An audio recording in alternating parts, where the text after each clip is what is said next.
सभी को सुबह का नमस्कार। मैं विपिन पारिक आज की इस कक्षा में आप सभी का आपके अपने चैनल सक्षम भारत साक्षर भारत में हार्दिक स्वागत करता हूं। आज की कक्षा में हम जानेंगे मॉडल्स के बारे में, जिसमें हम सबसे पहले जानने का प्रयास करेंगे केन नामक मॉडल के बारे में, इसके प्रयोगों के बारे में और इसके एग्जाम्पल्स को किस प्रकार से हम हल कर सकते हैं उसके बारे में। कक्षा शुरू करने से पहले मैं सभी से यही निवेदन करना चाहूँगा कि अगर हमारे चैनल को अभी तक सब्सक्राइब नहीं किया गया है तो सबसे पहले हमारे चैनल को सब्सक्राइब करें। इसके बाद में जो पास में बेल आइकन है यानी घंटी का जो बटन है उसको दबाएं ताकि वीडियो की नोटिफिकेशन आपको मिलती रहे। आइए विद्यार्थियों, शुरू करते हैं आज की कक्षा। इसमें अब हम सबसे पहले जानेंगे केन मॉडल का प्रयोग कब कब किया जाता है, वो कौन कौन सी परिस्थितियां हैं जिनमें केन मॉडल का प्रयोग कर सकते हैं। तो एक मैं आपके सामने चार्ट बनाऊंगा, उस चार्ट से हम समझ पाएंगे कि केन मॉडल का प्रयोग किन किन परिस्थितियों में किया जा सकता है। तो सबसे पहले हम देखते हैं केन का प्रयोग हम कब करते हैं। केन का प्रयोग हम करते हैं पावर में। पावर का मतलब होता है शक्ति। उसके बाद हम जानेंगे केन का प्रयोग और कब करते हैं। तो केन का प्रयोग पावर के अलावा किया जाता है स्ट्रेंथ में। स्ट्रेंथ का मतलब भी होता है ताकत, शक्ति, क्षमता। इसके अलावा केन का प्रयोग एबिलिटी को दर्शाने के लिए किया जाता है। एबिलिटी का मतलब होता है योग्यता। इन तीनों के अलावा केन का प्रयोग कैपेबिलिटी को प्रदर्शित करने के लिए भी किया जाता है। तो अब तक बनाए गए रेखा चित्र से, चार्ट्स के माध्यम से मैं आपको बताने का प्रयास कर रहा हूं और अभी तक तैयार किए गए चार्ट के माध्यम से आपको एक बात स्पष्ट हुई कि मॉडल केन का प्रयोग 4 स्थितियों में किया जाता है। पावर के लिए, स्ट्रेंथ का प्रदर्शन करने के लिए, कैपेबिलिटी को दर्शाने के लिए और एबिलिटी को दर्शाने के लिए। इन 4 के अलावा और भी कई कंडीशंस हैं जिनमें केन का प्रयोग किया जाता है, जैसे कि केन का प्रयोग हम इनफॉर्मल परमिशन को दर्शाने के लिए भी करते हैं। इनफॉर्मल परमिशन का मतलब होता है अनौपचारिक रूप से मांगी गई अनुमति या अनौपचारिक रूप से दी गई अनुमति। इसके अलावा केन का प्रयोग जनरल पॉसिबिलिटी एट प्रेजेंट यानी कि वर्तमान में हुई या होने वाली व्यवहारिक संभावना को दर्शाने के लिए भी किया जाता है।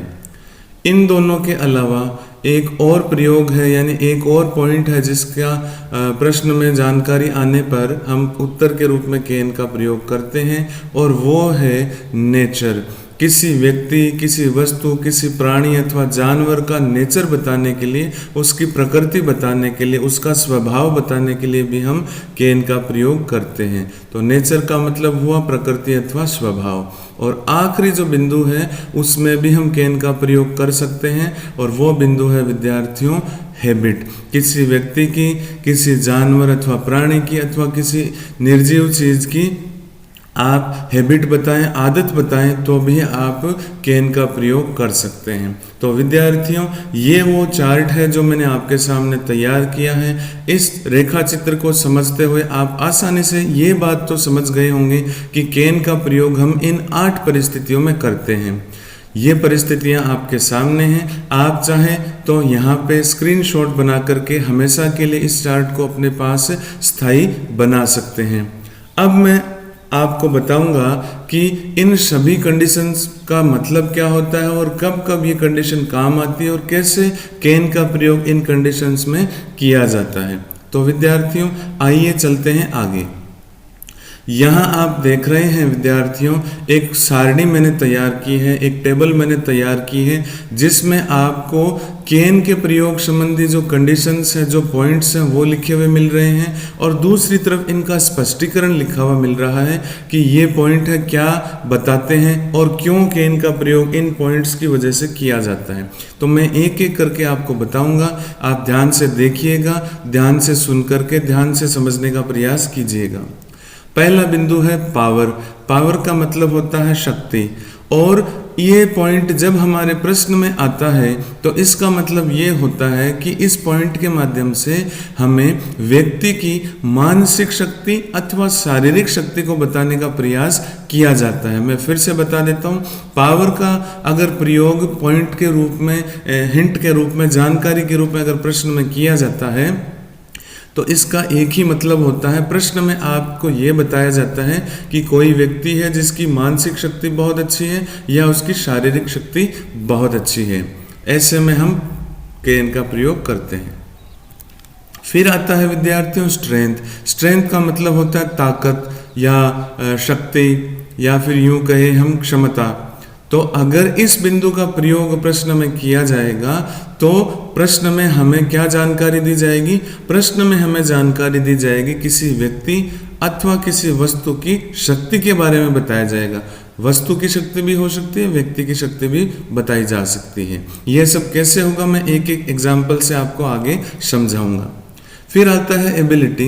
एबिलिटी का मतलब होता है योग्यता। योग्यता का बिंदु अगर प्रश्न में डाला जाएगा तो हमें प्रश्न में व्यक्ति की कार्य करने संबंधी मानसिक अथवा शारीरिक योग्यता को बताया जाएगा और इस वजह से हम वहां पे एबिलिटी वाला बिंदु मानते हुए कैन भर करके आएंगे। इसके बाद आखिरी जो बिंदु है इस टेबल का, चौथा बिंदु है, वो है कैपेबिलिटी।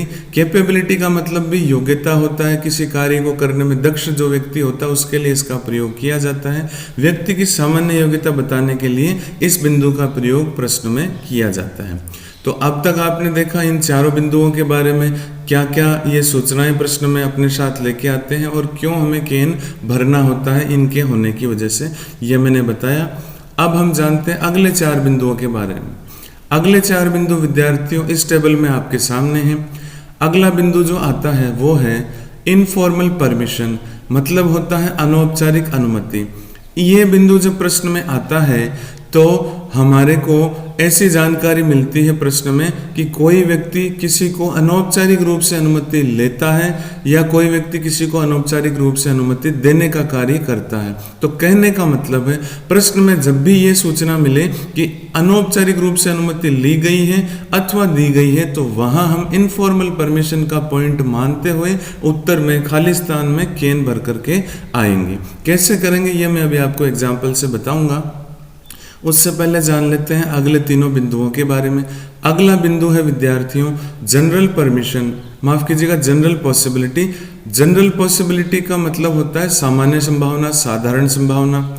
ऐसी घटनाएं, ऐसी बातें जो वास्तविक रूप से व्यवहार में वर्तमान समय में काम में आती हैं, लागू होती हैं, हमें देखने को मिलती हैं। ये जानकारी इस बिंदु से यानी जनरल पॉसिबिलिटी से हमें मिलती है। और अगर आपके प्रश्न में ऐसी जानकारी हो जो व्यवहारिक रूप से वर्तमान में पाई जाती हो या देखने को मिलती हो, सामान्य रूप से देखने को मिलती हो, तो वहां आप जनरल पॉसिबिलिटी मानते हुए आंसर में कैन भरेंगे तो आपका उत्तर सही होगा। अगला बिंदु आता है नेचर। नेचर का मतलब मैंने पहले ही बता दिया था, प्रकृति अथवा स्वभाव। इसमें किसी व्यक्ति अथवा किसी वस्तु या फिर किसी प्राणी की, चाहे वो जीव जंतु हो चाहे वो कोई अन्य प्राणी हो, पशु या पक्षी, उसकी प्रकृति या स्वभाव को बताया जाता है। तो नेचर वाला पॉइंट मान के भी हम कैन भरते हैं, भर सकते हैं।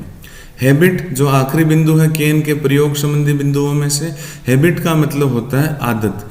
किसी व्यक्ति की आदत अथवा कभी कभी किसी वस्तु अथवा किसी प्राणी की आदत को बताने के लिए भी हम हैबिट का पॉइंट डालते हैं प्रश्न में और इस वजह से हम हैबिट वाला पॉइंट आया है ऐसा मानते हुए उत्तर में कैन भरते हैं। तो विद्यार्थियों मैंने पूरी कोशिश की है कि आपको टेबल्स के माध्यम से अच्छी तरीके से ये बताया जाए कि कैन का प्रयोग कौन कौन से पॉइंट्स को लेकर किया जाता है, प्रत्येक पॉइंट का क्या स्पष्टीकरण होता है वो मैंने आपको देने का प्रयास किया है। अब मैं आपके सामने कुछ एग्जाम्पल्स रखने जा रहा हूं जिनके माध्यम से मैं ये बताने का प्रयास करूंगा कि उन एग्जाम्पल्स के आंसर के रूप में खाली स्थान में, रिक्त स्थान में जो कैन भरा जाएगा वो क्यों भरा जाएगा। आपको विद्यार्थियों दो बातें आनी चाहिए मॉडल्स तैयार करने के लिए।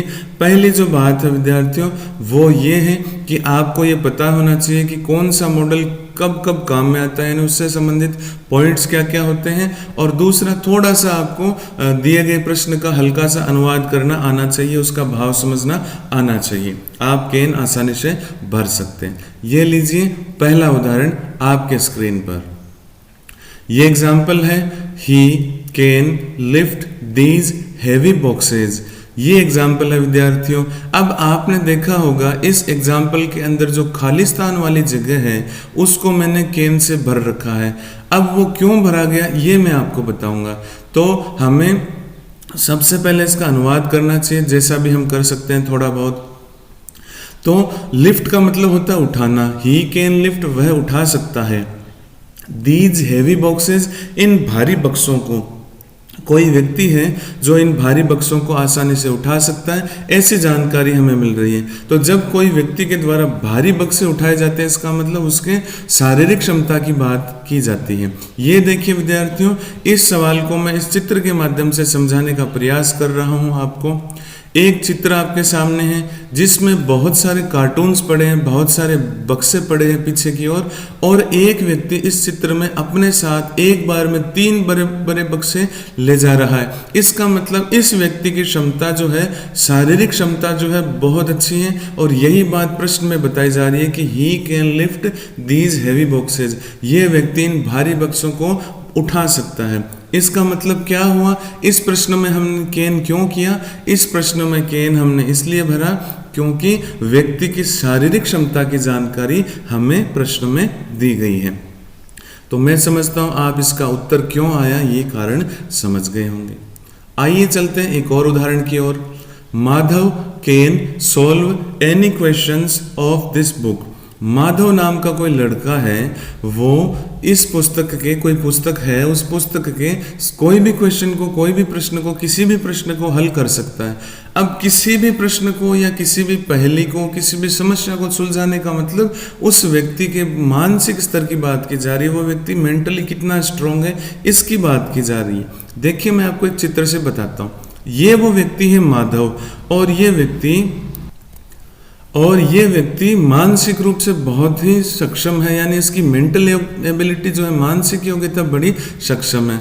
कैसे पता चला, देखिए ये व्यक्ति क्या सोच रहा है अभी, ये कह रहा है I think this is the correct answer. इसका मतलब ये व्यक्ति पहले से सोच रहा है कि मेरे ख्याल में इसका आंसर ऐसा होगा, ऐसा इसका आंसर आना चाहिए। तो कहने का मतलब है किसी भी प्रश्न में जब आपको यह पता चल जाए कि किसी व्यक्ति के मानसिक स्तर की, मानसिक योग्यता की बात की गई है, तो वहां आप उत्तर के रूप में कैन भरेंगे। मैं थोड़ा और स्पष्ट कर देता हूं इस बात को। देखिए बॉक्स के अंदर मैंने लिखा है माधव नामक व्यक्ति की मानसिक योग्यता की जानकारी दी गई, और मानसिक योग्यता की जब भी जानकारी दी जाती है, मैंने आपको पहले भी बताया था, उत्तर हमेशा कैन ही आता है। इसलिए इस प्रश्न में उत्तर आया कैन। एक और एग्जाम्पल लेते हैं बच्चों। This washing machine can wash 25 clothes in A time. एक वॉशिंग मशीन है, कपड़े धोने की मशीन है, जो एक बार में अपने अंदर डाले गए 25 कपड़ों को आसानी से एक साथ में धो सकती है। ये देखिए मैं चित्र से भी बताने का प्रयास कर रहा हूँ। यहाँ चित्र में मैंने LG कंपनी का एक वॉशिंग मशीन का चित्र लिया है। ये एक बड़ी अच्छी मशीन है और ये अपने अंदर एक बार में एक साथ 25 कपड़े धो सकती हैं। इसका मतलब ये एक वस्तु है, इस वस्तु की योग्यता बताई गई है।